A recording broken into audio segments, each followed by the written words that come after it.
the early 2000s, we just definitely had this mindset that it's about the innovation, it's about the tech, it's about the growth. And I think there was an underappreciation of the geopolitical environment and the geopolitical impact that technology could have. And so I think it's a great book to really kind of drive home the impact of tech outside of just pure innovation and how it makes life better, that there is this overall geopolitical impact that sometimes is unpredictable and maybe even not even understandable by the people who develop the tech, and is surprising and is confusing, and but at the same time it is very much part of that trust aspect that we talked about early on.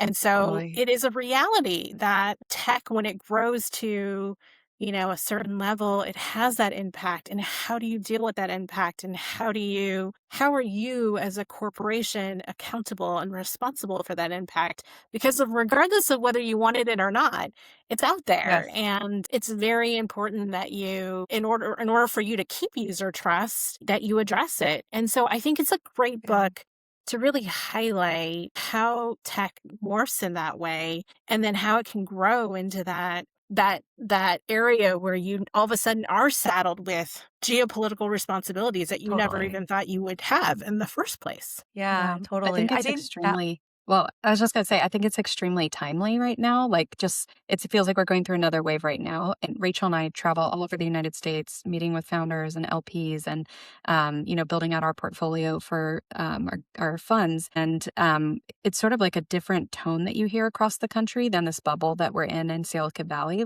We go to an event any night of the week in Silicon Valley, and we hear like AI is taking over the world. Let's put as much capital toward it as possible. Yes, let's reduce. We could do this with 300 people instead of 3,000 people. Let's Yeah. slice jobs. Let's do this and that. AI is going to be so powerful. Maybe it'll become conscious. I mean, like it's on another level. And then you go to like another place like Bentonville, Arkansas, where I was recently, or Atlanta, where Rachel was recently. Yeah. And they're still like, oh, we don't know about self-driving cars. I can't believe you would take that instead of an Uber. yeah.